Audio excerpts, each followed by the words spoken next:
Hello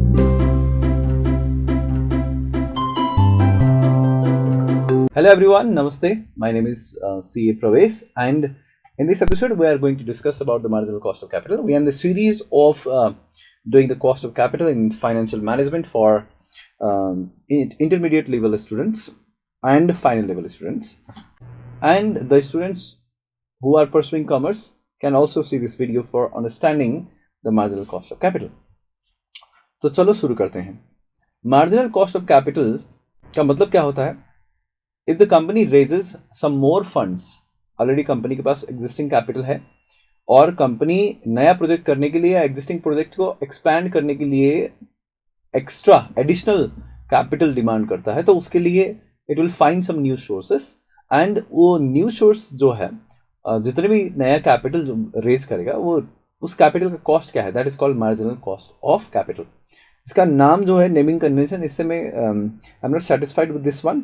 I would rather say this is cost of marginal capital rather than marginal cost of capital. ठीक है, जो हम additional 1 रुपये उठाएंगे उसके लिए हमारा जो एवरेज कॉस्ट होगा वो क्या होगा. ठीक है, तो एडिशनल कैपिटल के लिए एवरेज कॉस्ट क्या होगा, that is called marginal cost of capital. So what is marginal cost of capital? As you can see, it is cost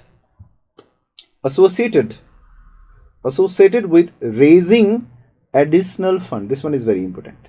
Raising additional funds. ठीक है, और ये क्या रिप्रेजेंट करता है? ये एवरेज कॉस्ट को रिप्रेजेंट करता है of new fund to be raised. ठीक है, अब ये जान के हमें क्या मिलेगा फायदा?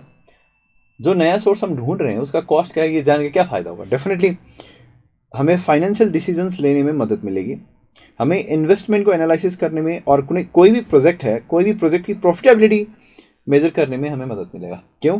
क्योंकि इसका कॉस्ट पता करते ही हम उसको IRR से कंपेयर करेंगे ऑफ द प्रोजेक्ट, और IRR ऑफ द प्रोजेक्ट अगर कॉस्ट से MCC से ज़्यादा हो गया या कम से कम उतना हो गया तो the project is viable, feasible, investable. अगर IRR of the project is less than the MCC, then definitely the project is not feasible. तो ये एनालिसिस करने के लिए हमें MCC कैलकुलेट करना आना चाहिए. सर MCC कैसे कैलकुलेट करेंगे? डेफिनेटली MCC कैलकुलेट करने के लिए कोई नया तरकीब नहीं है, same as what we did for our existing capital source. ठीक है, तो सिमिलर होगा कैलकुलेशंस, कोई भी डिफरेंट नहीं होगा. बट बात यही है, हम किस पॉइंट ऑफ टाइम की बात कर रहे हैं? हम उस पॉइंट ऑफ टाइम की बात कर रहे हैं जहां कंपनी सोच रही है कि कुछ नया लोन या इक्विटी या प्रेफरेंस शेयर होल्डर से पैसा उठा के नया प्रोजेक्ट में इन्वेस्ट करें. तो उस सिचुएशन में जो एवरेज कॉस्ट ऑफ कैपिटल होगा वो क्या होगा? That is called marginal cost of capital. ठीक है, अब क्वेश्चंस में क्या होगा दिया जाएगा, जैसे इस तरीके से क्वेश्चन बनता है आपका. Example, if the company wants to raise 10 million rupees to invest in new project. It is trying to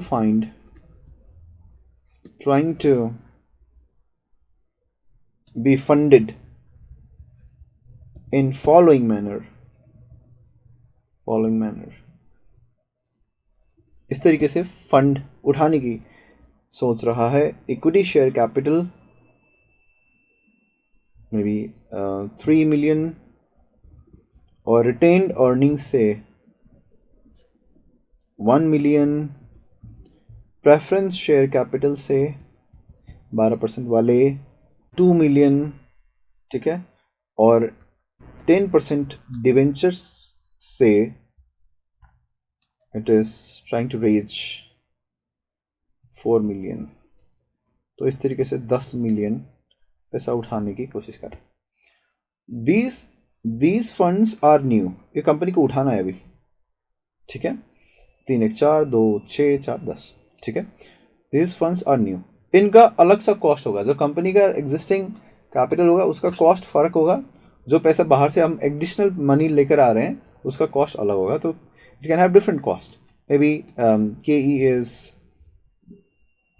14%, 20%, और KR जो है एग्जिस्टिंग कंपनी की जो रिटेन अर्निंग है, वो रिटेन अर्निंग का कॉस्ट थोड़ा सा डिफरेंट हो सकता है rather than the fresh issue of capital. So it can be 18% only, and KP is 12%, and KD is 10%. ठीक है.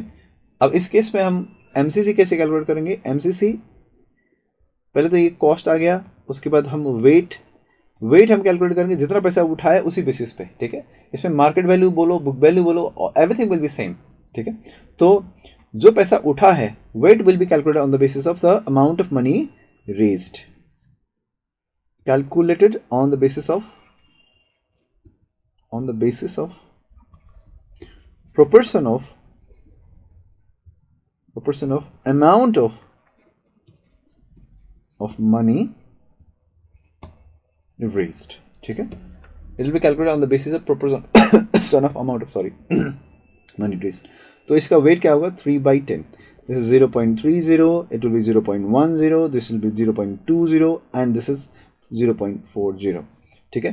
तो respective cost से calculate करेंगे तो MCC is K into W. ठीक है. And it will be 6%, and it will be 1.8%. This will be 2.4%, and this will be 4%. And when we add them up, it will be 14.2%. This is our MCC. ठीक है. This is our MCC. MCC is 14.2%. तो ये चीज ध्यान में रखना है सबसे पहले तो कि हम वेट क्या लेंगे. वेट हम लेंगे जितना हमने पैसा उठाया वही. नेक्स्ट थिंग, अब हम बात करने वाले हैं एमसीसी स्केड्यूल के बारे में. ये काफी टेक्निकल है. ठीक है. एमसीसी स्केड्यूल लिखेंगे. MCC schedule is also known as marginal cost of capital schedule, which is ये क्या है? एक ग्राफिकल रिप्रेजेंटेशन है, और it can be tabular presentation. किसके बारे में? Cost of raising each fund at different level. ठीक है. It shows how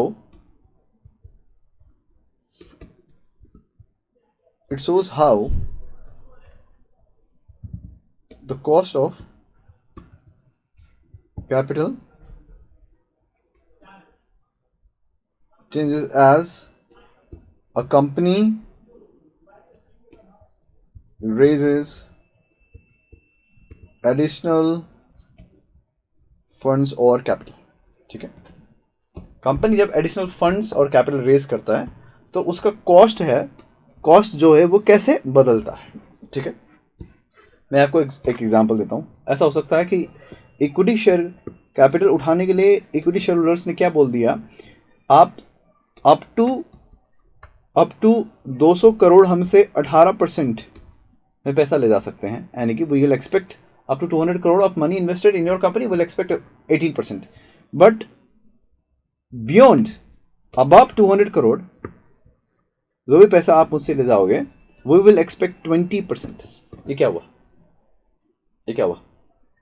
200 करोड़ तक तो 18% कॉस्ट बन रहा था हमारा. 200 करोड़ से ऊपर चले गए तो हमारा कॉस्ट बदल गया. अब हम नहीं बोल सकते कि हमने 18% वाला पैसा लगाया, क्योंकि they are expecting 20%. Similarly debt वालों ने बोला up to 100 crore will ask 10%. 100 crore to 300 crore we will ask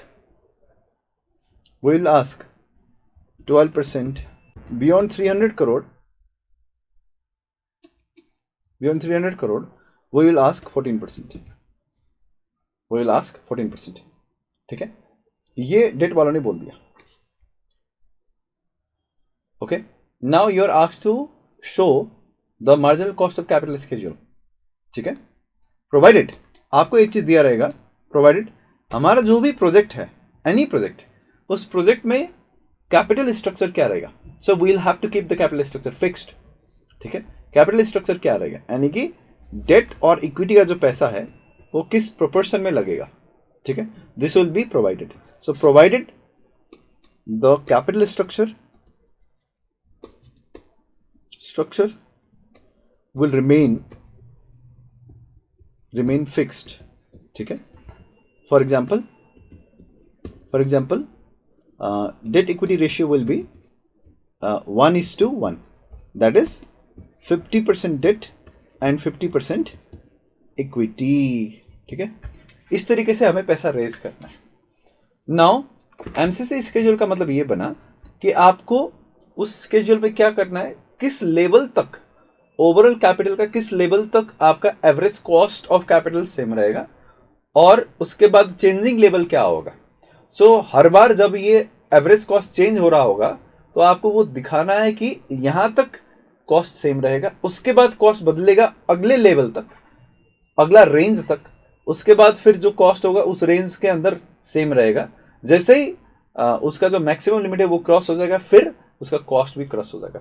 तो हर एक वक्त, हर बार जब भी ओवरऑल कॉस्ट बदल रहा होगा, ठीक है, उस पॉइंट ऑफ कैपिटल को हम रिप्रेजेंट करेंगे ग्राफिकली, जिसको हम बोलेंगे मार्जिनल कॉस्ट ऑफ कैपिटल। तो सबसे पहले तो इसको टेबुलर फॉर्म में रिप्रेजेंट करना हमें आना चाहिए, कैलकुलेट करना आना चाहिए। And this one is a little bit technical one, but I will try to give you a very easy technique to calculate the marginal cost of capital. सबसे पहले marginal cost of capital calculate करने के लिए आपको break point capital समझना पड़ेगा, और that is very important. Break point capital क्या होता है? ब्रेक पॉइंट कैपिटल मतलब द रेंज ऑफ कैपिटल जहां तक कॉस्ट सेम रहेगा, ठीक है, ओवरऑल कॉस्ट क्या होगा, सेम रहेगा। उसके बाद जैसे ही हम उस लेवल ऑफ कैपिटल को, ये कैपिटल हो गया, ये कॉस्ट हो गया, ठीक है, ये cost, range of capital, range of capital जहां तक कॉस्ट सेम रहेगा, उसके बाद कॉस्ट बदलेगा, उसके बाद कॉस्ट बदलेगा, फिर ये जो बदला हुआ कॉस्ट है, ये कॉस्ट कुछ लेवल ऑफ कैपिटल तक मेंटेन रहेगा, एंड देन फिर ये बदलेगा, फिर कुछ लेवल ऑफ कैपिटल तक ये मेंटेन रहेगा, ठीक है। तो ये कॉस्ट है, ये अलग कॉस्ट लेवल है, अलग कॉस्ट लेवल है, ये अलग कॉस्ट लेवल चल रहा है, ठीक है। तो ये कैपिटल तक एक कॉस्ट, उसके बाद कॉस्ट बढ़ेगा, फिर दूसरा रेंज ऑफ कैपिटल तक वो कॉस्ट सेम रहेगा, फिर कॉस्ट बढ़ेगा, फिर तीसरा रेंज ऑफ कैपिटल तक वो कॉस्ट सेम रहेगा, ठीक है। ये ग्राफिकल प्रेजेंटेशन है। अब यहाँ पे मैंने नंबर्स नहीं बनाए, ठीक है, नंबर्स नहीं लिखे, सॉरी, नंबर्स नहीं लिखे, हम यहाँ पे प्रॉपर नंबर लिख के आगे बढ़ेंगे जब हम ब्रेक पॉइंट कैपिटल समझ लेंगे। तो ये जो पॉइंट बना ना बीच में, this is break point capital, ठीक है। यहाँ पे जो हमारा कॉस्ट है वो ब्रेक होके नेक्स्ट लेवल पे पहुंच गया, फिर थर्ड पॉइंट पे ये break point one, this is break point two, and this is break point three. ध्यान रखना, this is not break even point, this is break point capital, जहां पे कैपिटल का 1 रुपया बढ़ते ही उसका कॉस्ट भी बदल रहा है, ठीक है, that is break point capital. So इस क्वेश्चन को हम सॉल्व करते हैं, इसका हम एमसीसी स्केड्यूल बनाएंगे। अब एमसीसी स्केड्यूल, ठीक है। एमसीसी स्केड्यूल बनाने के लिए हमें क्या करना पड़ेगा, सबसे पहले हमें ब्रेक पॉइंट कैपिटल स्केड्यूल बनाना पड़ेगा, ओके। तो दोनों चीज साथ ही साथ चलेंगे। यहां पे, यहां हम बनाएंगे वर्किंग नोट, ठीक है, इसमें हम बनाएंगे ब्रेक पॉइंट कैपिटल कैलकुलेशन, ठीक है। इसमें सबसे पहले लिखेंगे सोर्स, ठीक है, उसके बाद अनयूटिलाइज्ड अमाउंट, उसके बाद हम लिखेंगे वेट, उसके बाद हम लिखेंगे कॉस्ट, उसके बाद हम लिखेंगे सपोर्ट कैपिटल, सपोर्ट कैपिटल, ठीक है।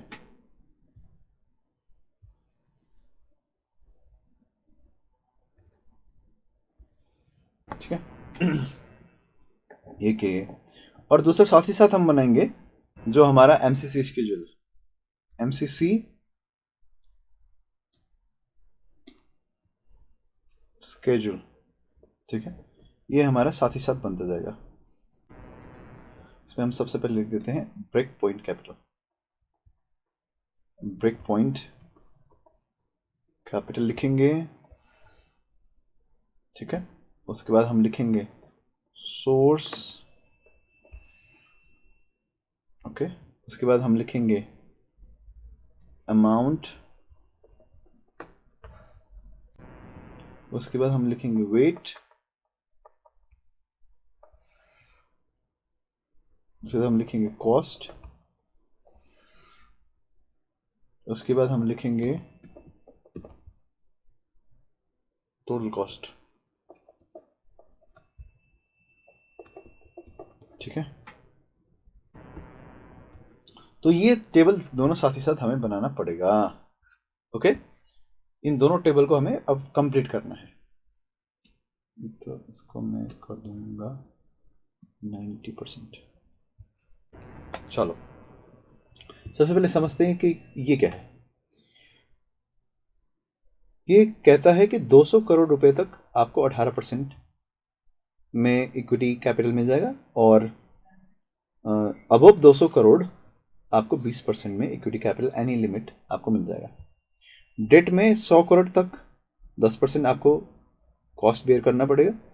100 से 300 करोड़ के बीच में जो 200 करोड़ एडिशनल उठाओगे आप ऊपर, 100 करोड़ से ऊपर, तो उस पर आपको 12% कॉस्ट बेयर करना पड़ेगा। और बियॉन्ड दैट जाओगे आप, कोई भी अमाउंट, अनलिमिटेड कोई भी अमाउंट उठा लो, आपको 14% इंटरेस्ट या कॉस्ट ऑफ डेट बियर करना पड़ेगा, ठीक है। बट ध्यान रहे, आप कोई भी प्रोजेक्ट में काम करोगे, आप जब भी पैसा उठाओगे, आप केवल इक्विटी का पैसा नहीं उठाओगे, आप इक्विटी और डेट को बराबर रेशियो में उठाओगे। जो भी आपका टारगेट वेट दिया रहेगा, जो भी आपका कैपिटल स्ट्रक्चर होगा, उस कैपिटल स्ट्रक्चर के हिसाब से आपको पैसा उठाना पड़ेगा, दैट इज फिक्स्ड, ठीक है। आप केवल इक्विटी नहीं उठा सकते। हर 1 रुपए के अंदर आपका 50% डेट होगा, अभी इस क्वेश्चन के हिसाब से, ठीक है। क्वेश्चन में बदल भी सकता है ये चीज, और 50% इक्विटी रहेगा ही रहेगा। तो अब दोस्त, सबसे पहले, अब before we fill up this table, हमें क्या समझना पड़ेगा? पैटर्न ऑफ रेजिंग कैपिटल समझना पड़ेगा, ठीक है। तो एक और वर्किंग नोट में यहां पे बना लेता हूं, वर्किंग नोट 2, ठीक है। ये बना आपका पैटर्न ऑफ रेजिंग कैपिटल, ठीक है। यहां से आपको काफी सारी चीजों का अंदाजा मिल जाएगा। रेजिंग कैपिटल, हमें कैपिटल कितना उठाना है ये क्वेश्चन बताएगा। सपोज हमें कैपिटल उठाना है, we want to raise capital of, क्या दे रखा है, 200 300 1000 करोड़, चलो ठीक है, 1000 करोड़, ठीक है। इतना पैसा हमें उठाना है। तो हमें यहां से इतना तो पता है, इक्विटी शेयर कैपिटल और डेट जो है वो इस तरीके से आएगा, ये 50% और ये भी 50%। तो ये बनेगा 500 करोड़ का पैसा वी हैव टू रेज, और ये बनेगा 500 करोड़। इस 500 करोड़ में भी 200 करोड़ रुपए और 200 करोड़ रुपए तक एक कॉस्ट है, ठीक है। ये एक कॉस्ट है, उसके अबव कोई भी पैसा उठाओगे आप 20% वाला, तो एक 18% वाला, ये 18% वाला, दिस इज ऐसा लिख देते हैं पहले, 18% वाला कॉस्ट, और ये हो गया 20% वाला, ठीक है। 18% वाला कितना उठा सकते हैं हम? 200 करोड़। और 20% वाला कितना उठा सकते हैं हम? अबव दैट, तो हमें 500 करोड़ ही चाहिए ना, हम लिखेंगे 300 करोड़। हमें तो 500 करोड़ ही चाहिए, तो 500 करोड़ में से 200 करोड़ 18% और 300 करोड़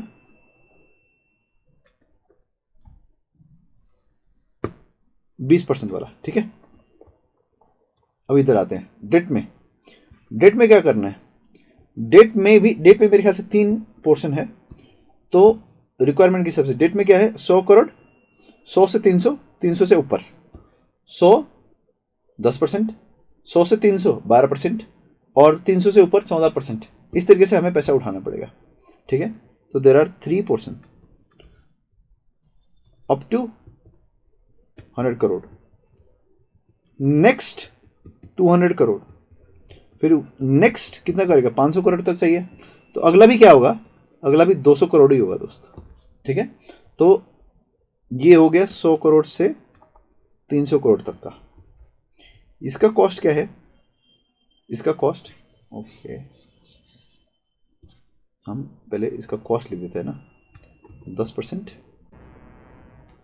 12% एंड 14%, तो ये up to 100 crore, next 200 crore, और ये बना नेक्स्ट 200 करोड़, ठीक है। ये पैटर्न आपको समझना पड़ेगा दोस्त, ठीक है, अदरवाइज दिक्कत हो जाएगी। अब हमें क्या करना है, सबसे पहले जब भी आप पैसे उठाने जाओगे, आप क्या देखोगे, आपका शुरुआत कहाँ से होगा। आप इक्विटी वालों से 18% वाली इक्विटी वालों से पैसा मांग सकते हो अप टू 200 करोड़, ठीक है। सबसे सस्ता वाला देखना है इक्विटी का, और सबसे सस्ता वाला देखना है डेट का, ठीक है। केवल सस्ता का रेट देखना है पहले, 18% और 10%, ठीक है। इक्विटी का 18% है और डेट का 10%, बट डेट वालों ने केवल 100 रुपये देना है, 100 करोड़ देना है फॉर 10%, ठीक है। तो अब क्या करें, कितना पैसा उठाएं सो दैट हमारा ओवरऑल कॉस्ट चेंज ना हो, 18 और 10% में ही रहे, ठीक है। इक्विटी का कॉस्ट और डेट का कॉस्ट 18 और 10% में ही रहे। कितना अमाउंट तक हम उठा सकते हैं वो चीज़ें हमें देखना है, ठीक है। तो सबसे पहले स्टेप 1, सबसे लोएस्ट इस सोर्सेस के लोएस्ट कॉस्ट आपको देखना है, ठीक है। अभी डेट और इक्विटी है और 10% और 18% है, तो हमें यहाँ पे सोर्स में इक्विटी शेयर कैपिटल और डेट लिखना है, ठीक है, ब्रेक पॉइंट कैलकुलेशन में, ठीक है। और कॉस्ट लिख देना है यहाँ पे, एक 18% वाला सबसे सस्ता था, ये डेट में 10% वाला सबसे सस्ता था, ठीक है। उसके बाद अनयूटिलाइज्ड अमाउंट का मतलब क्या हुआ कि हमने पैसे उठाना चालू किया है ऑलरेडी कि नहीं। अगर नहीं किया है तो अनयूटिलाइज्ड अमाउंट पूरा का पूरा हो गया, अगर किया है तो पहले कितना उठाया है उस रेट वाले प्रोवाइडर्स ऑफ सोर्सेस से, ठीक है। तो उन लोगों से हमने कितना पैसा उठाया उसको माइनस करना पड़ेगा। अभी तो खैर अभी बस उठाना शुरू किया है पैसा, तो 18% वाले से हम कितना उठा सकते हैं, 200 करोड़ उठा सकते हैं, और 10% वालों से कितना उठा सकते हैं, अभी 100 करोड़ उठा सकते हैं। ये पूरा का पूरा अनयूटिलाइज्ड अमाउंट है, तो 200 करोड़ अभी भी हम उठा सकते हैं, और 100 करोड़ फ्रॉम डेट अभी भी हम उठा सकते हैं। इनका रेस्पेक्टिव वेट क्या मेंटेन करना है, इक्विटी का भी 50% से ऊपर नहीं हो सकता, डेट का भी 50% से ऊपर नहीं हो सकता है। तो दोस्त अब सपोर्ट कैपिटल कैसे कैलकुलेट करें। सपोर्ट कैपिटल कैलकुलेट करने के लिए आपको करना पड़ेगा एक चीज विच इज वेरी इंपॉर्टेंट, आपको करना पड़ेगा ये अनयूटिलाइज्ड अमाउंट जो है, इस अमाउंट को इस वेट से डिवाइड करना पड़ेगा, ठीक है। तो 200 करोड़ डिवाइड बाई 0.5 करके ये कितना बना, 400 करोड़। और सिमिलरली डेट वाला का पैसा के लिए भी सेम चीज, 100 करोड़ डिवाइड बाई 0.50, ये बना 200 करोड़। और आपका जो सपोर्ट कैपिटल होगा इन दोनों में से विच एवर इज लोअर, तो आपका जो सपोर्ट कैपिटल होगा this will be our first break point, capital, ठीक है। हमें लोअर लेना है। अब हमने ये क्या किया है मैं बताता हूं। देखो unutilise amount for 18% and unutilise amount for 10% हमें उठाया, ठीक है। उसके बाद हमें क्या करना है कि वो तो 50% हो जाएगा ना, that part will be 50% and remaining 50% will be raise from the other side, other source. तो वो जो अमाउंट है 200 करोड़ ऑफ इक्विटी, वो ओवरऑल कितना कैपिटल को सपोर्ट कर सकता है, यानी कि उतना इक्विटी हो और उतना ही डेट आ जाए रिस्पेक्टिव वेट के हिसाब से, तो ओवरऑल कैपिटल कितना बन जाएगा वो हमें यहाँ पे लिखना है, ठीक है। और हमें उस ब्रेक पॉइंट कैपिटल को कंसिडर करना है which is lowest out of this two. तो 200 करोड़ यहाँ पे लोएस्ट ब्रेक पॉइंट कैपिटल आ गया।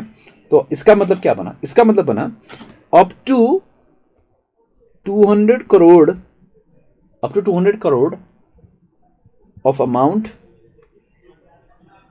रेज्ड, हमारा कॉस्ट सेम रहेगा, हमारा कॉस्ट नहीं बदलेगा दोस्त, ठीक है, क्योंकि डेट में 100 करोड़ तक सेम ही कॉस्ट है, उससे ऊपर जाएंगे तो कॉस्ट बदल जाएगा, फिर मज़ा नहीं आएगा, सेम ही कॉस्ट है, ठीक है। सोर्स में इक्विटी शेयर कैपिटल है और डेट है, ठीक है। अमाउंट कितना, अमाउंट लिखने से पहले ये अमाउंट यहाँ लिख देंगे कितना हमें रेज करना है, 200 करोड़, और इनका रेस्पेक्टिव वेट यहाँ लिखेंगे, रेस्पेक्टिव वेट पहले लिखे, फिर अब इसको इससे मल्टीप्लाई कर दें और यहाँ लिखें दिस इज 100 करोड़, और इसको भी इससे मल्टीप्लाई कर दें और यहाँ लिखें दिस इज 100 करोड़, ठीक है। इसका मतलब क्या बना, 100 करोड़ और 100 करोड़ उठाएंगे, दोनों सोर्सेस से 50-50 हो गया, और इसका कॉस्ट 18% और इसका कॉस्ट 10%, ये जो है मेंटेन रहेगा 200 करोड़ तक, और this become 9% and this become 5%। सो हमारा मार्जिनल कॉस्ट ऑफ कैपिटल पहला आ गया, फर्स्ट आ गया 14%, ठीक है। अब दोस्त 1 रुपये ही उठाते ही, अगर आप 1 रुपये एक्स्ट्रा उठाते हैं तो वो कॉस्ट बदल जाएगा, अब 14% नहीं रहेगा, क्योंकि अब जाके डेट का कॉस्ट जो है बदल रहा है। इक्विटी का फिर भी सेम होगा, क्यों, क्योंकि 100 करोड़ ही हमने उठाया है, 200 करोड़ तक इक्विटी का 18% है, इक्विटी का फिर भी सेम होगा, 18% रहेगा, बट डेट का बदल जाएगा, क्योंकि डेट 100 करोड़ से ऊपर जाते ही हमारा 12% जोन में चला जाता है, ठीक है। तो ये हमारा फर्स्ट एमसीसी कैलकुलेशंस हो गया। अब हम आगे बढ़ेंगे, आगे बढ़ने के लिए हमें चाहिए एक लाइन, चलो दोस्त, ओके। अब हम थोड़ा सा नीचे आते हैं, समझते हैं क्या हुआ। इक्विटी वालों का पैसा हमने कितना उठाया, 100 करोड़ यहाँ से उठाया, अभी भी कितना बच रहा है 18% में, ये अनयूटिलाइज बच रहा है, 100 माइनस करोगे तो ये 100 करोड़ अभी भी 18% से उठा रहे, और यहाँ पे इनका 100 करोड़ हमने उठा लिया, तो यहाँ पे कोई भी बैलेंस बाकी नहीं है, तो इसका बैलेंस अभी भी है, ठीक है। अब हम नेक्स्ट राउंड जाने के लिए जब हम पैसा उठाएंगे, हम अभी भी यहाँ से 100 करोड़ उठा सकते हैं, ये अनयूटिलाइज बाकी है, लोएस्ट अभी भी ये रह रहा है, और बट इसका अब लोएस्ट 10% वाला तो हमने यूटिलाइज कर लिया डेट का, तो डेट के लिए हमें नेक्स्ट राउंड बात करेंगे, और दूसरा कॉस्ट में हम जाने के लिए रेडी होंगे, ठीक है। तो 12% वाले में हम जंप कर चुके हैं, और 12% का अनयूटिलाइज्ड अमाउंट है 200 करोड़, और कॉस्ट ऑफ इक्विटी का अनयूटिलाइज्ड अमाउंट है 100 करोड़ ही, and the rate is still 18%। अब इस फिगर को हम ले जाके ब्रेक पॉइंट कैलकुलेशन में दिखाएंगे। अब हमारा है equity share capital and debt. Equity share capital 18% वाला ही होगा, पहले रेट लिखें ताकि हमें समझ आए, ये बट चेंज हो गया, 12% में हमें जाना पड़ेगा। 18% वाला जो अभी भी अनयूटिलाइज्ड अमाउंट है वो है 100 करोड़, और हम उठा सकते हैं, बट डेट वाले में 12% वाले में अभी फ्रेशली हमें उठाना पड़ेगा। हम टोटल कितना उठा सकते हैं, नेक्स्ट 200 करोड़ उठा सकते हैं, ठीक है। और इसका वेट जो होगा 50% होगा, इसका वेट जो होगा 50% होगा। तो इक्विटी शेयर कैपिटल का अब सपोर्ट कैपिटल जो है वो है 100 crore divide by 0.5 is 200 crore, ठीक है। और इसका 200 crore divide by 0.50 is 400 crore. और अब हमें बट क्या करना पड़ेगा, लोएस्ट लेना पड़ेगा, विच एवर इज लोअर। तो 200 और 400 विच एवर इज लोअर क्या होगा, that will be 200 crore next. तो अगला राउंड होगा 200 करोड़ के लिए होगा, 200 करोड़ के लिए, 200 करोड़ के लिए, दैट मीन्स हम उठाएंगे नेक्स्ट 200 करोड़, तो हमारा ओवरऑल कैपिटल बनेगा above 200 crore up to 400 crore. इतना जब कैपिटल उठा रहे होंगे इक्विटी शेयर कैपिटल और डेट वालों से, तब हम उठाएंगे, कितना उठाएंगे, 200 करोड़ उठाएंगे, 200 करोड़। और ये कितना परसेंट होगा, 50%, ये कितना होगा 50%, तो ये बनेगा 100 करोड़ और ये बनेगा 100 करोड़, ठीक है। ये यूटिलाइज हो जाएगा। इक्विटी शेयर कैपिटल अभी भी 18% वाले ही हैं, बट डेट वाले 12% में चले गए। तो हमारा MCC2 जो बनेगा वो कितना बनेगा, ये 9%, और ये 6%, तो मिला के 15%। देखो बदल रहा है, पहले 14% था, मतलब फर्स्ट 200 करोड़ तक हमारा ओवरऑल कॉस्ट बनेगा 14%, उसके बाद सेकंड 200 करोड़ के लिए हमारा ओवरऑल कॉस्ट बनेगा 15% दोस्त। ठीक है, चलो अब हम देखते हैं नीचे क्या हो रहा है। क्या हमने इस अमाउंट को यूटिलाइज कर लिया, इस अमाउंट को 100 करोड़ को यूटिलाइज कर लिया, कर लिया। क्या हमने इसमें से 200 में से 200 को यूटिलाइज कर लिया? नहीं, हमने केवल 100 को यूटिलाइज कर लिया, 100 अभी बाकी है। ठीक है, अब हम जाएंगे इक्विटी के लिए। इस फेज में डेट के लिए अभी भी हम इधर ही हैं, क्योंकि 100 करोड़ अभी यूटिलाइज करना है। हम 14% में नहीं जा सकते, 12% वाले अभी भी पैसे देने के लिए रेडी हैं। ठीक है, और इक्विटी वाला खत्म हो गया, 18% वाला ऑप्शन, तो हमें 20% में जाना पड़ेगा। 20% में 300 करोड़ तक हम उठा सकते हैं, जितना हमें रिक्वायर्ड है इक्विटी के लिए उतना पूरा। इनफैक्ट तो अनलिमिटेड उठा सकते थे, बट प्रोजेक्ट का साइज ये 1000 करोड़ का है, तो हमें 300 करोड़ ही और चाहिए इक्विटी के लिए। तो 300 करोड़ उठा सकते हैं फॉर 20%, बट यहाँ डेट में 12% में ही हम अटके हुए हैं। ठीक है, तो 100 करोड़ उधर से उठा सकते हैं। तो लेट्स सी दिस। सबसे पहले हमें लगाना पड़ेगा एक लाइन। अब हम करते हैं थर्ड कैलकुलेशन ब्रेक पॉइंट 3 के लिए। ठीक है, चलो equity share capital and debt. ठीक है, इक्विटी शेयर कैपिटल तो 20% में चला गया, डेट वाला अभी भी 12% में ही है। अनयूटिलाइज अमाउंट 100 करोड़ है, इसका तो 300 करोड़ है। 50% ये सपोर्ट कितना कर सकता है? ये कर सकता है 600 करोड़, ये सपोर्ट कर सकता है 200 करोड़। तो हमारा थर्ड ब्रेक पॉइंट क्या बनेगा? हम कितना और उठाएंगे? और कितना उठाएंगे? 200 करोड़ उठाएंगे, विच एवर इज लोअर। तो हम नेक्स्ट 200 करोड़ उठाएंगे, बियॉन्ड 400 करोड़ जाएंगे, अप टू 600 करोड़। ठीक है, अप टू 600 करोड़। और इक्विटी शेयर डिवेंचर डेट के रूप में उठाएंगे। कितना उठा रहे हैं? How much amount is being raised? 200 crore. इसका रिस्पेक्टिव वेट क्या है? 0.5, 0.5। तो ये 100 करोड़, 100 करोड़ और ऐसे उठेगा। ठीक है, क्या कॉस्ट होगा? 20% इक्विटी होगा, बट डेट होगा 12% ही, तो ये 10% और ये 6%। ठीक है, तो ओवरऑल कॉस्ट जो बन जाएगा नेक्स्ट 200 करोड़। ठीक है, 400 से ऊपर 600 करोड़ तक ओवरऑल कैपिटल में जो 200 करोड़ नेक्स्ट हमने उठाया है, उसका जो एमसीसी बनेगा वो बनेगा, एमसीसी कॉस्ट बनेगा दैट इज 16%। अब आपको समझ आ ही गया होगा करना क्या है। This simple step you have to follow. उसके बाद फिर ध्यान देना है कि क्या क्या अमाउंट हमने यूटिलाइज कर लिया। इसमें से हमने यूटिलाइज कर लिया 100 करोड़, ऊपर लगा दिए। अभी भी कितना बाकी है? अभी भी कितना बाकी है? 200 करोड़ इधर बाकी है। इसका ये 100 करोड़ फिनिश हो गया और हम इधर पूरा का पूरा 200 करोड़ यूटिलाइज करने के लिए लगे हुए हैं। तो इधर 200 करोड़ बाकी है 20% वाला, और इधर 200 करोड़ बाकी है 14% वाला। तो 200 50-50 हो गया। यहाँ पे हमें टेंशन लेने की जरूरत नहीं है। एग्जैक्टली दोनों का हम यूटिलाइजेशन यहाँ पे देख सकते हैं, यूज कर सकते हैं। Both of them can be utilized fully. ठीक है,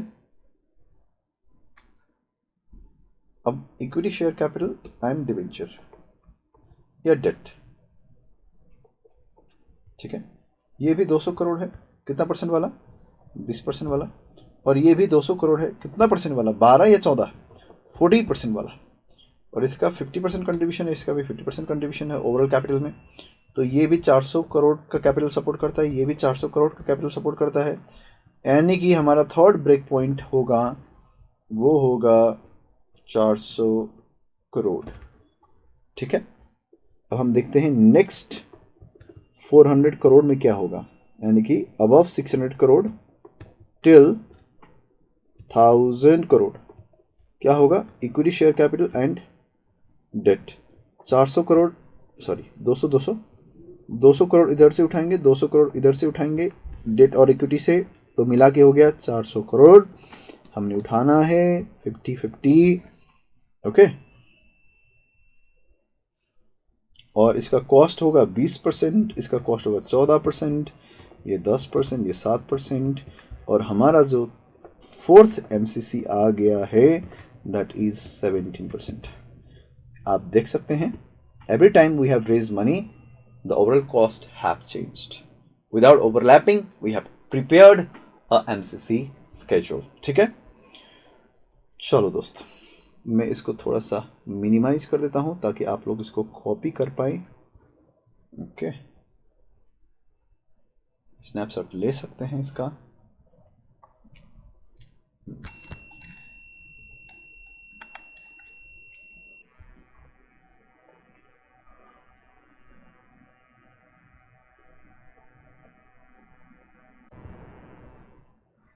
क्वेश्चन था ये,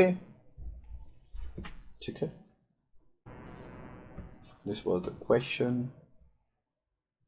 चलो, और वेरी इंपॉर्टेंट चीज हमें नहीं छोड़ना चाहिए, वो है इस तरीके से पैटर्न ऑफ रेजिंग कैपिटल से हमें पता चल जाएगा कि कितना बाकी है, कितना हमने यूटिलाइज कर लिया, कौन सा सोर्स लोएस्ट कॉस्ट वाला है एंड ऑल. ठीक है, this is how you calculate the MCC schedule. उसके बाद हम इस चीज को अब टेबल में भी दिखाएंगे, ग्राफिकल रिप्रेजेंटेशन हम इसको करेंगे. ठीक है,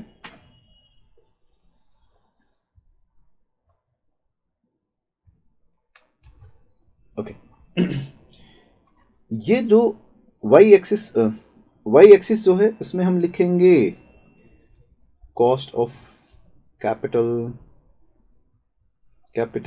ओवरऑल, जिसको हम अभी तक क्या बोल रहे हैं, for new sources and all, MCC.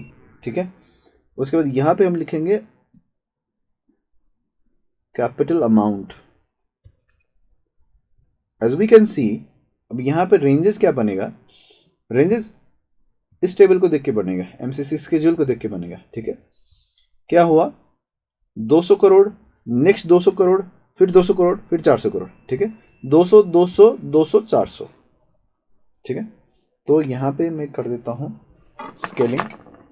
Scaling करने के लिए मैं इस ग्रिड लाइन को इस तरीके का बना देता हूं.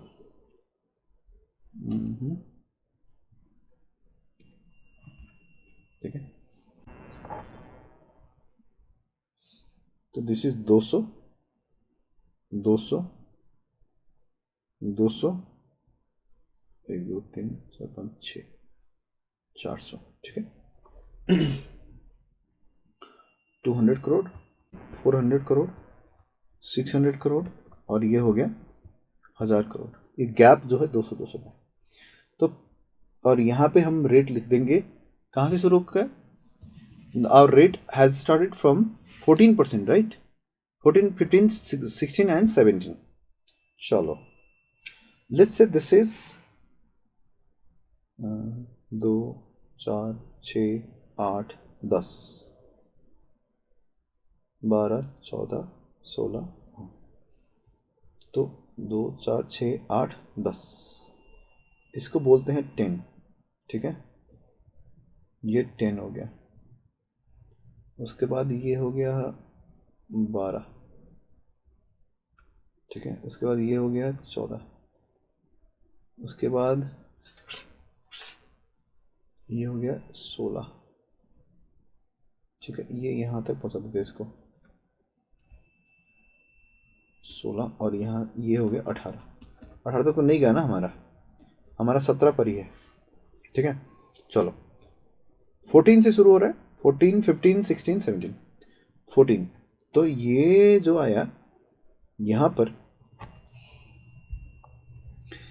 पर हमारा कॉस्ट सेम ही है ना, सेम ही है अप टू, यानी कि 0 से लेकर 200 करोड़ तक कॉस्ट हमारा सेम है. उसके बाद जो अगला स्टेप जाएगा, ये यहाँ से शुरू होगा कॉस्ट हमारा, तो अचानक से कॉस्ट बढ़ेगा एंड अगले 200 करोड़ तक सेम ही कॉस्ट रहेगा. फिर ये अचानक से बढ़ेगा, फिर अगले 200 करोड़ तक सेम ही कॉस्ट रहेगा. फिर ये अचानक से बढ़ेगा, फिर अगले 400 करोड़ तक कॉस्ट हमारा सेम रहेगा. ठीक है, ये कॉस्ट का लेवल है. अगर if you see, this is 17% and this is 16%, this is 15 and this is 14% as you can see. ठीक है,